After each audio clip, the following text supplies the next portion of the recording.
அனைத்து உறவுகளுக்கும் வணக்கம். மீண்டும் ஒரு புதிய காணொலியூடாக உங்களை சந்திப்பதில் மிக்க மகிழ்ச்சி. நீங்க இன்றைக்கு என்ன காணொலி பார்க்க போறீங்கன்னு சொன்னால், எல்லாருக்குமே பிடிச்ச பனங்காய் பணியாரம் தான் நான் இன்றைக்கு செய்ய போறேன். அதுதான் இந்த வீடியோல நீங்க முழுமையா பார்க்க போறீங்க. பனங்காய் காலம் வந்தாலே எல்லா வீடுகள்லையும் கூடுதலா இந்த பனங்காய் பணியாரம் கட்டாயம் சுடுவினம். அதே போல நாங்களும் இன்றைக்கு எங்களோட வீட்டை பனங்காய் பணியாரம் சுட போறோம். அதைத்தான் இந்த காணொலியிலேயே நீங்கள் பார்க்க போறீங்க. அதோட நீங்க என்ன செய்யணும்னு சொன்னால், எங்களோட விஆர் பிளாக் யூடியூப் சேனலை மறக்காம சப்ஸ்கிரைப் பண்ணி, லைக் பண்ணி, ஷேர் பண்ணி, கமெண்ட் பண்ணுங்க. அதோட பக்கத்துக்கு பெல் பட்டனை கிளிக் பண்ணுங்க. அப்பதான் நாங்க போற ஒவ்வொரு காணொலியினே நீங்க தொடர்ந்து பார்க்கக்கூடியதாக இருக்கும். ஓகே, நாங்க போய் வீடியோக்குள்ள போகலாம். என்னண்டு பனங்காய் பணியாரம் சுடுறேன்னு சொல்லி பாப்போம். நான் இன்றைக்கு ஒரு வித்தியாசமா தான் பனங்காய் பணியாரம் சுட போறேன். நீங்க அதை வீடியோக்குள்ள பாருங்க. பாத்தீங்களா, இதுதான் பனம் பனங்காய் இல்லை, இது பனம் பழம். இப்ப ஒரு பனம்பழம் தான் நான் எடுத்து வச்சிருக்கேன். சொன்னா எங்களை வீட்டை ஒரு பனம்பழத்துல பனங்காய் பணியாரம் சுட்டா எங்களுக்கு காணும். அதால ஒரு பனம்பழம் தான் எடுத்திருக்கிறேன்.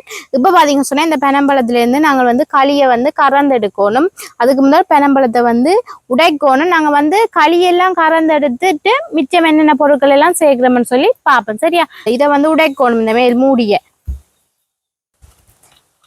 இதுதான் உங்களுக்கு ஒரு விடுதலை தெரியுமா?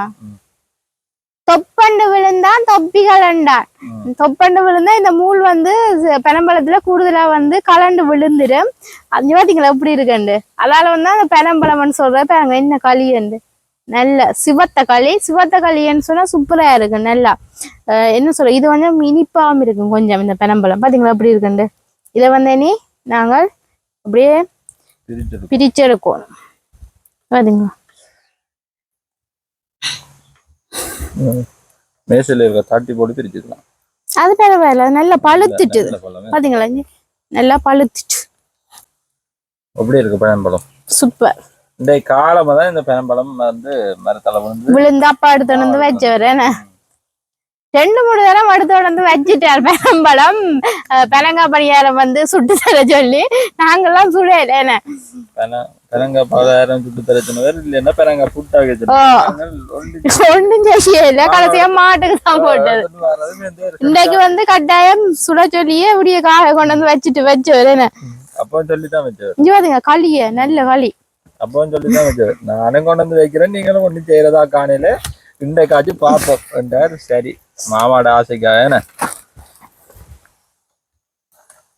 அப்பா இது ரூபி மினக்கிறது கொஞ்சம் அப்படி இல்ல. இது சுடுறா கொஞ்சம் என்ன சொல்ற ஆறுதலா தான் செய்யணும். சொன்ன இது எல்லாம் இந்த தோல் எல்லாம் முறிக்கணும். பாருங்க, இப்படி எல்லாம் தோல் எல்லாம் முறிக்கணும்.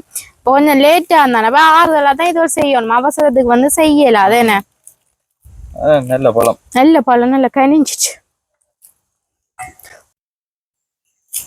பனம்பழ வாசம் சொன்னா இப்படி இருக்கும். உங்களுக்கு தெரிஞ்சாக்களுக்கு புலம்பெயர் நாடுகள்ல இருக்கிறார்களுக்கு எல்லாம் இதை பார்க்க ஆசையா இருக்கு. அங்க இந்த பனம்பழம் இந்த களியா போடுறாங்க போத்துல அடைச்சு. இப்ப நிறைய உறவுகள் நாட்டுக்கு வந்துட்டு இப்ப வெக்கேஷன் முடிச்சுட்டு இப்ப திரும்பி போயினேன். அவர்களுக்கெல்லாம் சரியான கவலையா இருக்கு. இப்ப பனம்பழம் எல்லா நாளும் கிடைக்காதானே. ஒரு சீசன் இப்ப ஆடி ஆவணியில தான் கூடுதலா இது பழுக்கிறது. வச்ச ரோசா இப்ப நல்ல பூத்து இருக்குது. ஏன்னா ரவி, நீங்களா வச்ச? நீங்கள் நான் வைக்கல, அம்மா தான் வச்சவ. அம்மா தான் தண்ணி ஊத்தி எல்லாம் பாக்குறவா.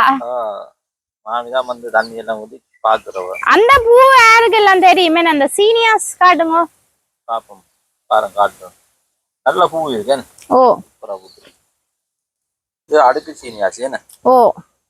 அடுக்கு சீனியாசி பெரிய பூ, அது கொஞ்சம் சின்ன பூ. இதுல நிறைய கலர் எல்லாம் இருக்குது. எங்கள்கிட்ட இந்த கலர் தான் இருக்கு. 2-3 பூ பூத்துருக்கேன். பனம்பழத்துல இருந்து தோல் எல்லாம் முதிச்சு எடுத்தாச்சு. பாருங்க எப்படி இருக்குன்னு சொல்லி நல்ல களி. இந்த கையிலேயே இவ்வளவு களி வந்தது தெரியுமா? பாத்தீங்களா எப்படி இருக்குன்னு சொல்லி. சூப்பர் பனம்பழம். இதுல நாங்க இப்ப கட்டி களியா தான் எடுக்க போறோம். நாங்க தண்ணி களி இல்லாம கொஞ்சம் தண்ணி விட்டு பிணைஞ்சு நல்லா கட்டி களியா எடுக்க போறேன். இப்ப கொஞ்சம் தண்ணி எடுக்க விடுவோம். கொஞ்சம் தண்ணியா தான் விடணும். விட்டுட்டு கறந்தெடுக்கும். கொஞ்சம் நல்லா கறந்தா தான் நல்லா கட்டி களியா வரும். ஆக தண்ணி களி தேவையில்லை. அது டேஸ்ட் இருக்காது. இப்போ கொஞ்சம் கட்டி களி என்ன தான் நல்ல பெனம்பழத்தின வாசம் மாதிரி நல்ல டேஸ்டாகவும் இருக்கும். நல்ல பின்னஞ்சு எடுக்கணும். இந்த பெனம் பழத்துல வந்து பல்லு தீட்டினால் வெள்ளையா வரும், பள்ளிச்சண்டு இருக்கும் தெரியுமா? எனக்கு தெரியா. இந்த கரந்த களியை காட்டுங்க. இங்கே எப்படி வருது நீங்க பாத்தீங்க? நல்ல களி கொஞ்சம் கொஞ்சம் தண்ணியா விட்டு நல்ல கட்டி களியா வந்து நான் பிணைஞ்செடுக்க போறேன். ரெண்டு கையாலே தான் கலந்து எடுக்கணும். பாத்தீங்களா இப்படி வருது.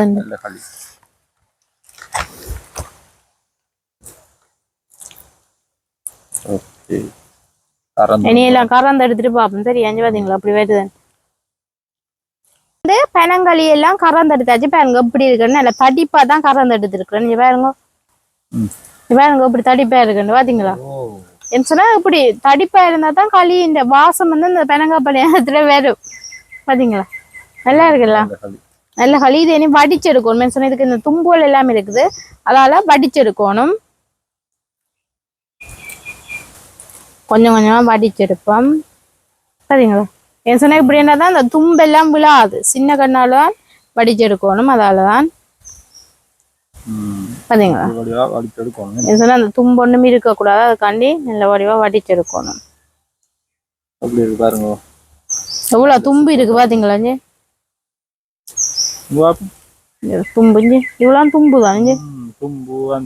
அந்த டஸ்டுவல் எல்லாமே இருக்கும், அந்த கருப்பு எல்லாமே இருக்கும், அதெல்லாம் வடிச்செடுக்கும். பாத்தீங்களா இவ்வளவு தும்பு வந்திருக்கு, இவ்வளவு தும்பு. இப்ப வந்து பெனங்களி எல்லாம் கலந்தெடுத்து வச்சிருக்கிறேன் நல்ல வடிவா வடிச்சு. மிச்சம் என்னென்ன பொருட்கள் எல்லாம் நாங்க பெனங்காய் பணியாரம் சுடுறதுக்கு தேவைன்னு சொல்லி பார்ப்போம்.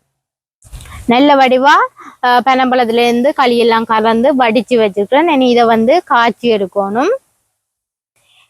இந்தியாவில் பார்த்தீங்கன்னு சொன்னா கோதுமை மா எடுத்திருக்கிறேன். இது வந்து பச்சை மா தான். களி வந்து எவ்வளவுக்கு காய்ச்சப்பட்டு வரைக்கும் வருதோ அந்த அளவுக்கு தான் நாங்கள் மா போட்டு குழைக்கணும். நான் மா வந்து என்னென்று போட்டு குழைக்கிறத இந்த பருவத்தில் குழைச்செடுக்கிறேன்னு சொல்லி சொல்லுறேன். அதோட பார்த்தீங்கன்னு சொன்னா நான் சீனி வந்து 100 கிராம் அளவில் தான் எடுத்திருக்கிறேன். என்ன சொன்னா ஆக இனிப்பு கூடினாலும் சாப்பிட இல்லாது. என்ன சொன்னா பெரம்பழத்திலே வந்து அந்த இனிப்பு தன்மை இருக்கும், அதால வந்து 100 கிராம் சீனி எடுத்துக்கிறேன். இது பார்த்தீங்கன்னு சொன்னா தேங்காய் பூ வந்து இந்த பெனங்காய் பணியாரத்துக்கு வந்து போட்டு சுட்டோம்னு சொன்னா நல்லா டேஸ்டா இருக்கும், அதுக்காண்டி தேங்காய் பூ எடுத்துருக்கிறேன். இந்தியாவில் பார்த்தீங்கன்னு சொன்னா கொஞ்சம் உப்பு, மற்றது பார்த்தீங்கன்னு சொன்னா அரிசி மா. இது நார்மலா நாங்கள் புட்டு குழைக்கிற அரிசி மா தான் எடுத்துக்கிறேன். ஏன் சொன்னா அரிசி மாவும் கோதுமை மாவும் நாங்கள் சேர்த்து போட்டு குழைக்க இந்த பெனங்காய் பணியாரம் வந்து ஆக வந்து நொசண்டி இருக்காமல் கொஞ்சம் என்ன சொல்றது சாப்பிடக்கூடிய தன்மையா இருக்கும். சில நேரம் அந்த பதவுளுக்கு அவியாத மாதிரி இருக்கும் கோதுமை மா தனியை போட்டு, அதாவது அரிசி மா சேர்க்கிறேன். இவ்வளவு தான் நாங்கள் பெனங்காய் பணியாரம் சுடுறதுக்கு தேவையான பொருட்கள். இனி வந்து என்ன செய்யணும்னு சொன்னால் இந்த பெனங்களியை வந்து காய்ச்சி எடுக்கணும். காய்ச்சிறேன்னு சொல்லி ஒரு 2-3 கொதி வந்து நல்லா கொதிக்க விட்டுட்டு நாங்கள் அதுக்கு பிறகு பெனங்காய் பணியாரத்துக்கு வந்து மா வந்து குழைப்போம். இப்போ வந்து அடுப்பு வந்து மூட்டியாச்சு. இப்போ வந்து பெனங்களியை வந்து காய்ச்சி எடுக்கணும். பெனங்களியெல்லாம் நல்ல வடிவாக வடித்து வச்சுட்டு நம்ம சட்டியை தூக்கி அடுப்பில் வச்சுக்குவோம். நல்லா கொதிக்கட்டும், கிண்டி கொண்டே இருக்கணும். ஏன்னு சொன்னால் கீழே வந்து ஒட்டி பிடிச்சிடும் சட்டியில், அதால் வந்து பெனங்களியை வந்து நல்லா கிண்டணும். இதுக்கு வந்து நான் இப்போ கொஞ்சம் உப்பு போட போகிறேன். நாங்கள் என்ன பலகாரம் செய்யறாலும் கொஞ்சம் உப்பு வந்து போடணும், அதுக்காண்டி கொஞ்சம் உப்பு. அதோட பார்த்தீங்கன்னு சொன்னால் நான் சீனியையும் இந்த பெனங்களிக்கு போட்டு காய்ச்சி எடுக்க போறேன். அப்போ வந்து சீனி வந்து நல்லா கரைஞ்சிடு பண்ணுறதுக்காண்டி இதுக்குள்ளேயே சீனியையும் போட போகிறேன்.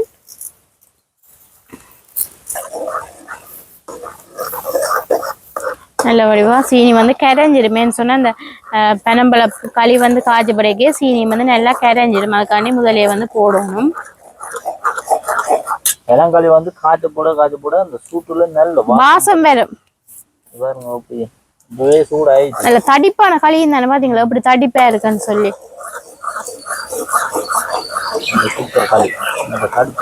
நல்ல வாசமா இருக்கு. ஒரு 2-3 கொதி வந்து கொதிச்சா பிறகு இறக்கும். பாத்தீங்களா அப்படி இருக்குண்டு. பெனங்களி வந்து நல்லா காய்ச்சி பட்டுட்டு நீ வந்து இறாக்குவா.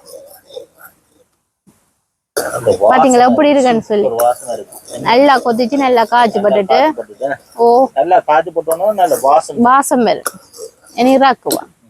இது வந்து பாத்தீங்கன்னு சொன்னா நான் முதல் அளவு ஒன்றும் சொல்லல, இப்ப வந்து நான் சொல்லுறேன். இது பாத்தீங்கன்னு சொன்னா 100 கிராம் அளவுல வந்து அரிசி மா எடுத்திருக்கிறேன், அதை போடுவோம். அதோட பாத்தீங்கன்னு சொன்னா நான் 200 கிராம் கோதுமை மா எடுத்திருக்கிறேன், அவிக்காத பச்சைமா. அதோட அதெல்லாம் நீங்க வந்து சொல்லணும்.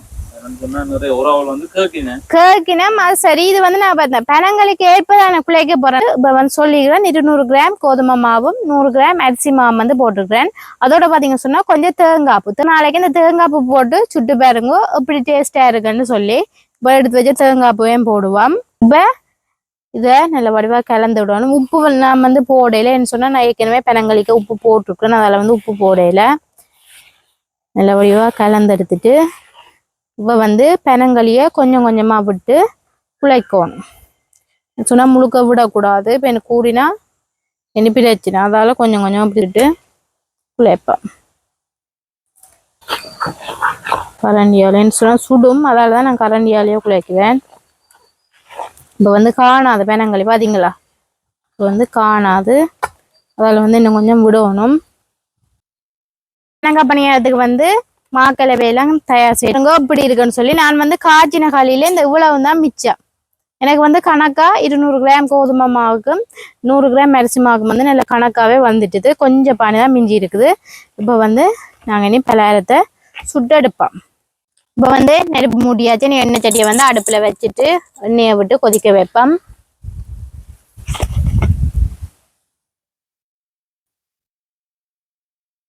எண்ணெய் வந்து இனி நல்லா கொதிக்கட்டும், கொதிச்ச பிறகு நாங்கள் பலகாரத்தை போடுவோம். எண்ணெய் வந்து நல்லா கொதிச்சுட்டு நான் சட்டியை தூக்கி மடியில தான் வச்சுக்கேன்னு சொன்னா அப்பதான் மரமண்டை எடுத்து போடலாம்ன்றதுக்காண்டின்னு சொன்னா இது வந்து கரண்டியால போட இல்லாத கையால தான் போடணும், அதுக்காண்டி வச்சிருக்கேன். இப்போ வந்து போட போறேன். எண்ணெய் வந்து நல்லா கொதிச்சுட்டுது. இது வந்து சின்ன சின்னனா தான் போடணும் பனங்காய் பணியாரம். கையிலே எடுத்துட்டு மனமெல்லாம் இப்படி போட்டு கொண்டு வரவே சரி. ஓ, எண்ணெய் கொதிச்ச அப்புறம் தான் போடுவோம், நிறைய எண்ணெய் இழுத்துரு. இன்னைக்கு பனங்காய் பலகாரம் சாப்பிடுறத விட நாளைக்கு சாப்பிடணும். நாளைக்கு சாப்பிடுங்க. என்ன சொன்னா சுட சுடவும் சாப்பிடக்கூடாது. நாளைக்கு புதிய தீய வேண்டியோட சாப்பிட்டா இதோட தேங்காய் சொட்டு வச்சு சாப்பிடவும் நல்லா இருக்கும், நல்ல சூப்பரா இருக்கு. பாத்தீங்களா அப்படி பொங்கி கொண்டு வருதுண்டு, பொங்குது. இல்ல மஞ்சள் கலர்ல தான் இருக்குது. இல்ல களி, மஞ்சள் களி. ஏன் சொன்னா களி வந்து நல்ல களி, அந்த மாதிரி களி. இவங்க இப்படி பொங்கி வந்துட்டேன் பாத்தீங்களா, சூப்பரா வந்துருக்கு. ஏன்னு சொன்னா தேங்காய் பூ எல்லாம் போட்டதானே சூப்பரா வந்துருக்கு. தேங்காய் பூ போட்டு சுடையக்கா டேஸ்ட் வந்து ஒரு வித்தியாசமா இருக்கு, நல்லா இருக்கு. நிறைய அரிசி மாவும் கொஞ்சம் போடணும், தனி கோதுமை போட்டா அந்த உள்ளுக்கு நொழு நொழண்டு இருக்கும், அது வந்து சில பேருக்கு பிடிக்காது. இது கொஞ்சம் இறுக்கமா இருக்கும், அப்ப இந்த கடிச்சு சாப்பிடவும் நல்லா இருக்கும்.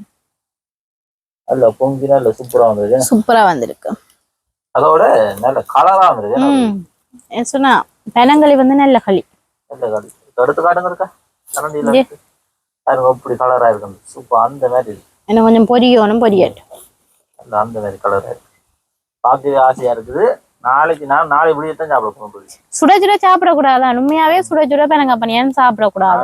ஒரு 2-3 சாப்பிடுவோம், நாளைக்கு தான் அது கொஞ்சம் மாறின அப்புறம் தான் சாப்பிடணும். பனங்காய் பணியாரம் வந்து நல்லா பொரிஞ்சிட்டுது. நான் அந்த நீத்து படிக்க தான் வந்து இறக்க போறேன் சொன்னா அப்பதான் இந்த எண்ணெய் எல்லாம் இழுக்குமே சொன்னா இந்த இதுல வந்து எண்ணெத்தமே இருக்குன்னு தானே நீத்து பட்டியில போட்டு வச்சு இந்த எண்ணெத்தமே எல்லாம் இழுத்துட்டு அதால இந்த நீத்து படிக்க போடுவான். நீத்து பட்டியை பாருங்க இப்படி நீத்து பட்டி முதல். இது வந்து மாவு அவிக்கிற நீத்து பட்டி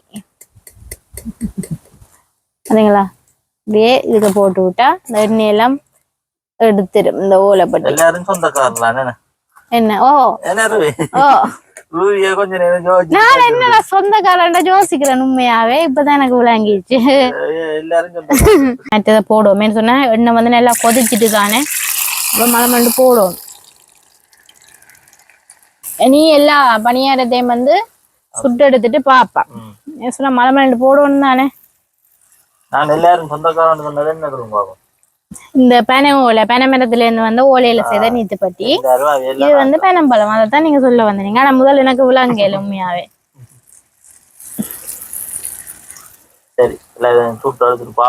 ஓ, எல்லாருக்குமே பிடிச்ச பனங்காய் பணியாரம் வந்து நல்ல சூப்பரா சுட்டு எடுத்தாச்சு பாருங்க இப்படி இருக்குன்னு சொல்லி. நல்ல கணக்கா இந்த நீத்து பட்டிக்கு அளவா வந்துருக்கு தெரியும் பனங்காய் பணியாரம் பாத்தீங்களா. சூப்பரா நல்லா பொங்கி இங்க பாருங்க சுடுதானா சரியா என்ன சொன்னா கீழே தானே ஆறுனே இருக்கு நான் கொட்டையில தானே இப்படியே வச்சிருக்கிறேன் உங்களுக்கு காட்டுறதுக்காண்டி பாத்தீங்களா வந்திருக்கேன். நல்லா இஞ்சி வாங்க நல்லா பொங்கிடு பாத்தீங்க பாத்தீங்களா சுடுவது ஆரம்பிங்க இந்த இடத்த பிச்சு காட்டுவோம் எல்லாமே சுடுவது மேல அலைஞ்சு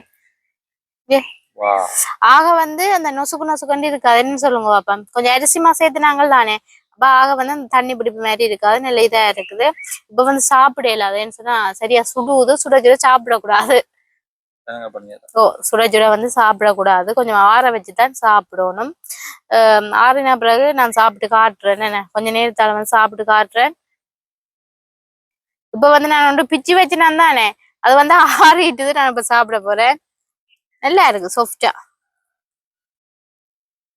அதான் மொறு பாவம் இருக்கு சரி வந்து சைட் வழியா அந்த நீட்டு கூறு அப்படி எல்லாமே தானே நல்லா இருக்கும் இனிப்பெல்லாம் நல்ல கணக்காவே இருக்கு அது ஒரு தேங்காய்ப்பு போட்டது என்ன டேஸ்டா இருக்கு இந்த பனங்காய் பணியத்தை விட என்ன சொல்லுங்க ஒரு தேங்காய் சட்டு மொண்டு வச்சு சாப்பிட்டா அந்த மாதிரி இருக்கும்